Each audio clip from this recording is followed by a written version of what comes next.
Hello, everybody, and welcome to our final night of the USO's inaugural MVP Con, bringing together some of the most celebrated names in comics, film, television, and music to give service members and their families and our wider military community the opportunity to interact with some fan favorites. MVP Con continues the USO's mission to keep military service members connected to family, friends, home, and country. We appreciate you joining us. My name is Chris Jacobs, and I am your host for the final session of MVP Con. We got a cool one here. If you love Marvel, if you love The Punisher, you're going to love my guest tonight, the one, the only, Jon Bernthal. Jon, so happy you could join me, my man. Thank you, Chris. I appreciate you, man. I appreciate you you very much for including me, brother.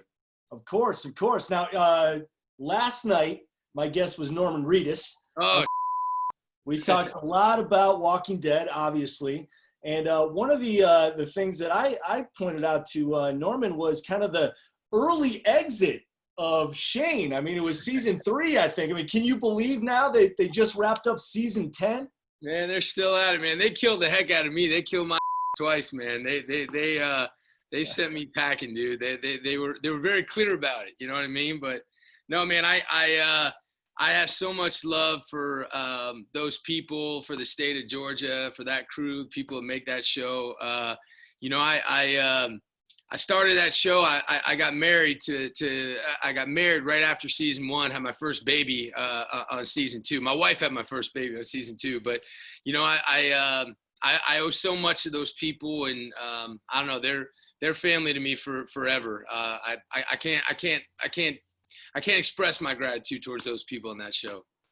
Well, I want to thank everybody for joining us for my conversation with Jon. I want to remind you that if you'd like to ask Jon a question, you can do that by using the Q&A feature at the bottom of your screen. Simply type in your question.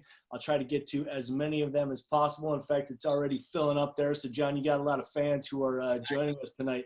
It's got to be, you know, kind of cuts both ways with Walking Dead, because on the one hand, you know, you're happy for the success of the show, but you know, you were only in it for 3 seasons and you came back for 1 episode. I mean, it must be a little frustrating too, not to be a part of the entire project. No, look, man, I honestly, I know it sounds like some diplomatic answer, man, but it's just the truth. I love them and I'm happy for them. And, you know, Norman and Sarah, Andy, Steven, Scott, rest in peace, you know, Jeff DeMunn, Melissa. I mean, they're family to me. The crew down there, Mike, I mean, B-Sock. There's so many people. And look, I think much the same with the wonderful men and women that serve our country. At the end of the day, the best thing about this is that we're in this together. You know, it's the people that you serve with, and the people on the right or left of you. And for me, those people, they're family to me. So I only want, you know, their success is my success. And yeah, I don't know, it brings me joy. And what a joy it was to go back and kind of see them all one more time. You know, that was great. We all stay in close touch. Jon, let's talk a little bit about The Punisher. Sure. Iconic character, obviously, very well known. You know, different versions had already made it to live action, but yours in particular was very unique. How did you approach the character of the Punisher? Oh man, I mean, look, you know, that's a, you know, for me, I think first and foremost, you know, I couldn't play that part unless I was a father and a husband myself. I think until you really understand what it means to love someone more than you love yourself and happily be willing to give your life for someone, can you begin to sort of imagine what it would be like to lose them, you know, and what that would do to you. So I think that's obviously part of it. You know, first and foremost, he's a father and he's a husband, but he's also a Marine. And, you know, look, it's been the honor of my job, of my career, the service members that I've gotten to know and that have helped me with my work. I was with a great man named Kevin Vance today, Navy SEAL. He was up, we were doing a little thing together, a guy who worked with me on Fury. And he's done so much for me as far as mindset and as far as access. I think anytime a service member opens up to you and is willing to let you into their life and tell you a little bit about their experiences, it's I don't know, for me, it's just something I treasure. And every single person who you know, service member or not, that Frank Castle, that character sort of you know, means something to. I do. I carry that with me. It might sound a little bit grandiose, but I know how much that character means to so many people, especially to service members and members of law enforcement, and that really means something to me. And I try to keep that with me at all times. Well, one thing that's certainly unique about your style of acting is you always seem to wear your heart on your sleeve in the characters that you portray. You know, that really comes through, and I think that's probably born out of your own personality. Let's get to a couple questions from some fans, Jon. April Sorrell would like to know, what do you love most about acting? April, what do I love most? That's a tough question. You know, look, I don't know that I could. I don't know that I could say it's just one thing. You know, you can never. You know, I guess it's like being a father. You know, you can never get too good at it. You know, there's always room to grow. There's always more to learn. It's completely humbling. You know what I mean? You know, I always feel like I'm running up against a brick wall, and I kind of like that. I like the sort of chipping away at it and working every day at it. I think that there's something. I think I never really want to arrive anywhere. I always want to be kind of headed towards something. I'm really hungry every day. I love that it keeps me hungry. So I guess that's it. I guess that's it, if that answers your question. Thank you for the question, April. Another one here from Jennifer Krause. This one's interesting because I was wondering about this too. She's referencing your character. Mustache? Is that what she's? Well, yeah, I mean, I wasn't going to say anything. It's kind of like the fly on Pence's head. We're just not going to talk about it at all. We're just going to gloss. Sorry, please, bro.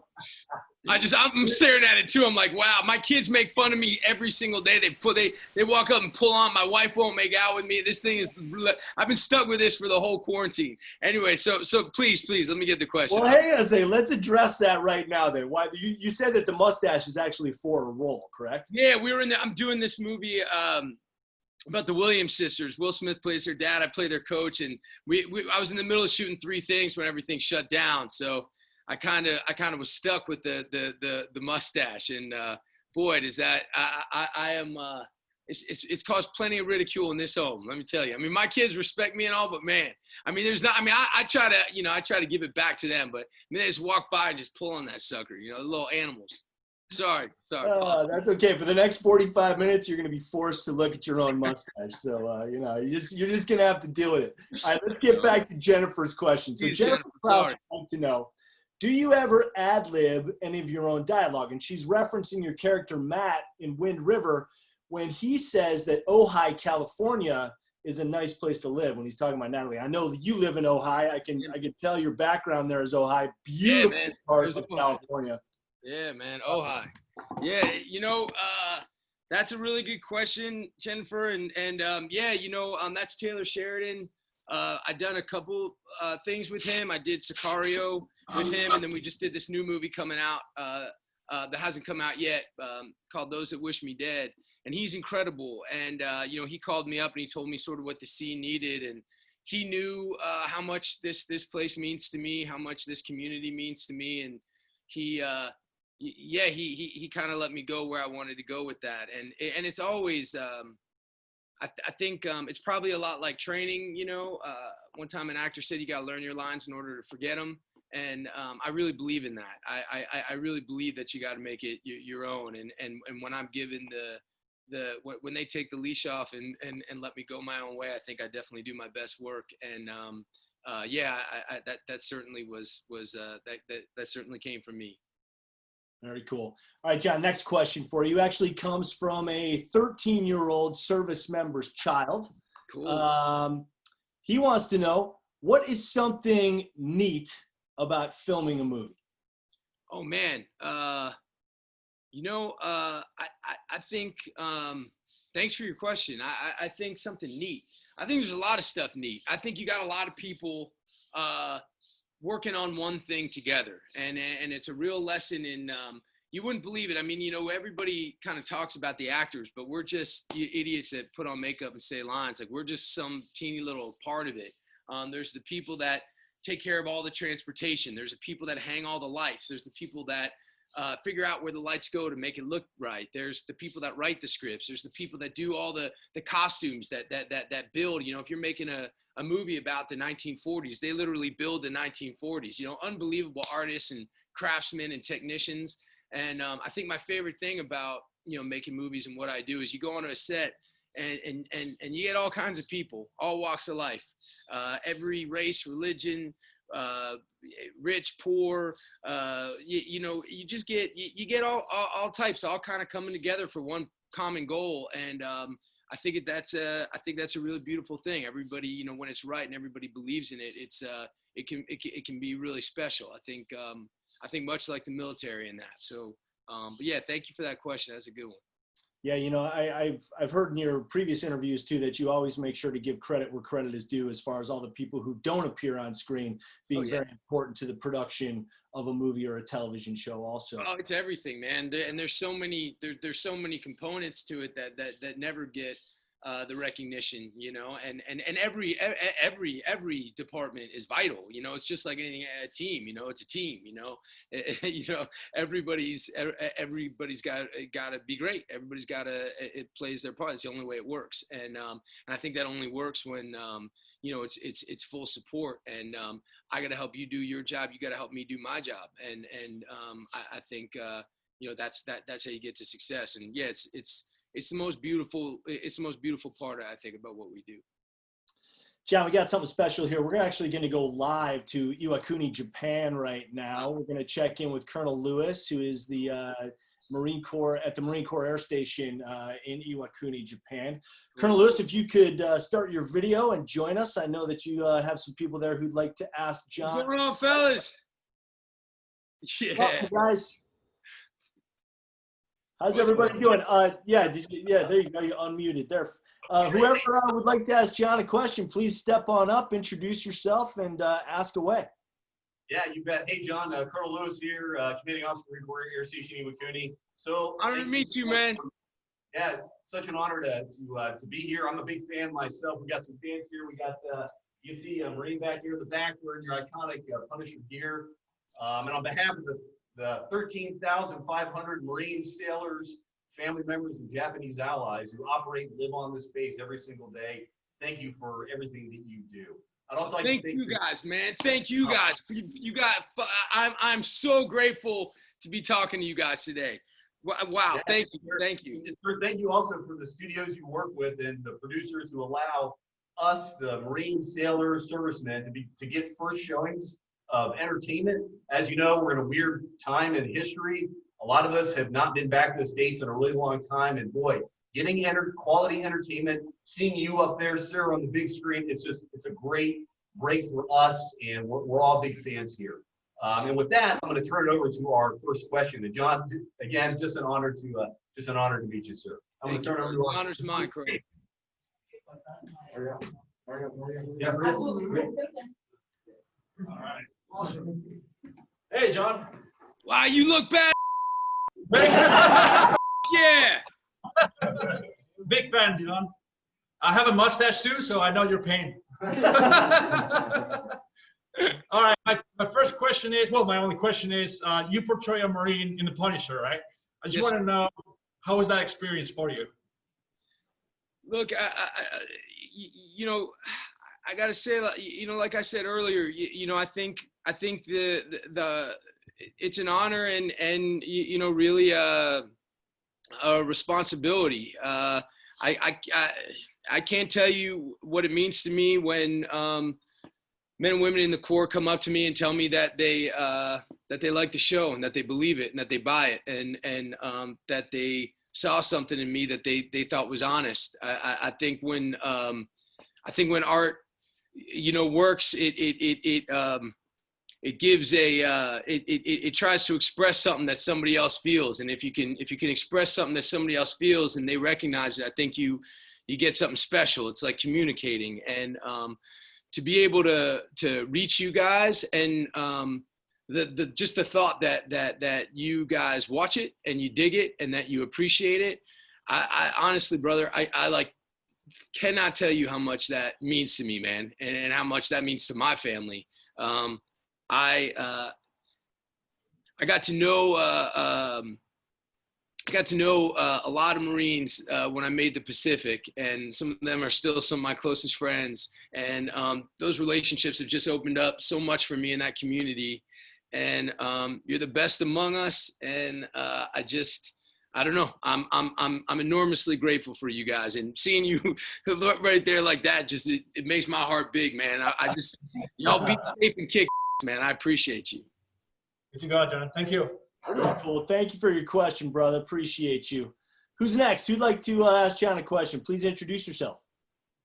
Hey, good morning. My name is Lance Munoz. I'm with MCIC Wakuni.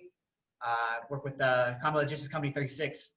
My question for you, John, is there's a particular scene in Daredevil. It's the courthouse scene when Matt Murdock, Charlie Cox, is stating your case. You stating it the best you can to a jury. And then you, out of nowhere, you bust in and then you just start saying that I don't regret a second of it. And, it really shows exactly who that character is and how there isn't a moral struggle with him and who he is and what he does. What was going through your head during that time playing that character? Brother, thank you for the question, and thank you for everything, man. I think I said before, I don't think I could play the Punisher unless I had a wife and children, and the imagination's a tricky thing, right? And for me, in a weird way, my job is just to create some given circumstances and to believe in them with everything I got. And until I really knew in my heart what it meant to love something way more than I love myself, could I begin to imagine what that would be like to lose them, and how I'd feel if somebody took them from me. And I think for me, I was a fighter before I was an actor, and I think controlling anger and making that work for me rather than work against me is a big part. And I think really diving into that and trying to feel how that would feel. No apologies. I don't think Frank Castle lives in a world where he really cares about right or wrong. It's no apologies. He's resigned to a world of darkness, and it's a dark thing, but it's the honest way to go, I think. Appreciate your question, brother. Thank you very much. I know, John, we have one more question for you from there in Japan. Someone else have a question for John?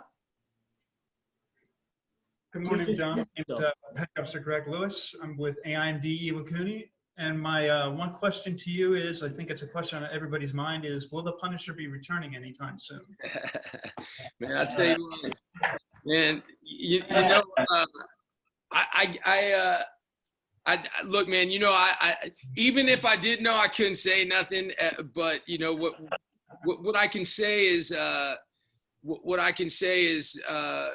Frank he's still right here. He's in my heart and he's in my bones, and it's gonna take a lot to put him away. You know what I'm saying?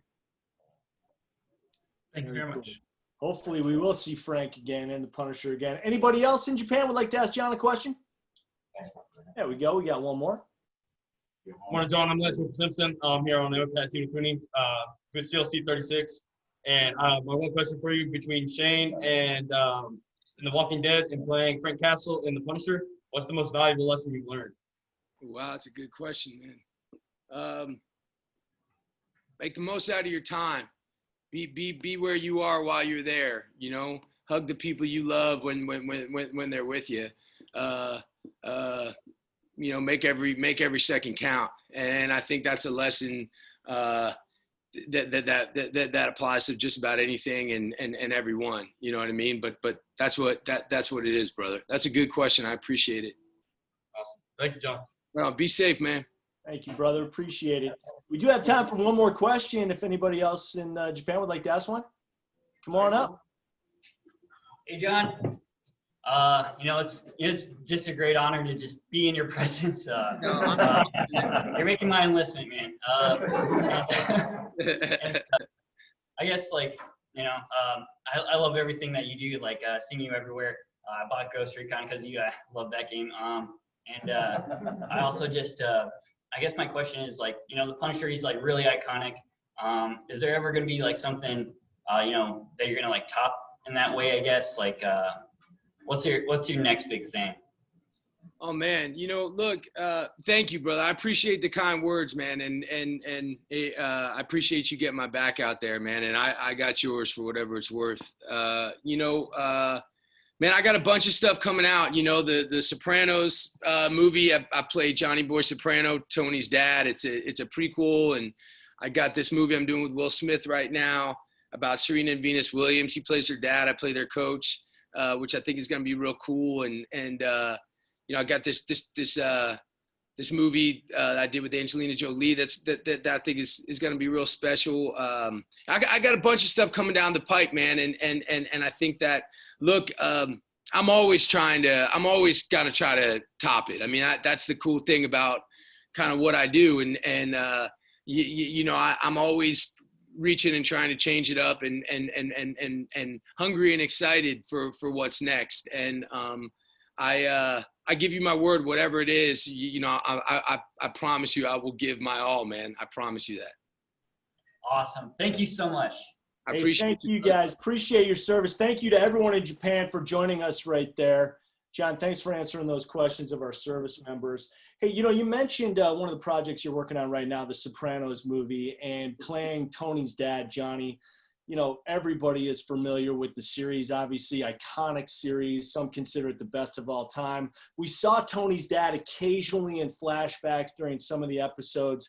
How did you approach playing a character that, is so iconic without really have ever been fleshed out in the series? Yeah, look, I mean, there's some characters from the series that you see, this takes place, 20 years earlier, 30 years earlier. So it's really a prequel and it's a kind of an origin story in a way. But, for me, I got to tell you, Jim Gandolfini, I think, is one of the great actors of all time. And, what he did with that part, I think he changed TV. He changed the art form. And, his son, Mikey, he plays the young Tony. And, Mike grew up with his dad being Tony Soprano, and, he lost his dad. And, Mike is on this really just gorgeous, beautiful, courageous journey, getting to know his father. And I think this is like this. It all sort of it all sort of just came together with him doing this part. And I was so blown away by that young man, and what this meant to him, and what was sort of at stake, and the vigor and how hard he worked to go about it. So I don't know, man. For me, it was really connecting to that. I played his dad, and I was just really honored to go on that journey with him. What an amazing experience that must have been for you, because of that highly unusual situation where the actor's actual son is playing the young version of the role that his father is so well known for. And, tragically, James Gandolfini had passed away, and so he's got that baggage to deal with also. I mean, puts you in a very unusual and unique position, playing his father on screen. I mean, look, what an honor, what an honor. And I knew right on, I was so blown away by this, Michael Gandolfini, so blown away by him as a person, as an actor, as a soul. He came up here, he told me how important this is, and he and I immediately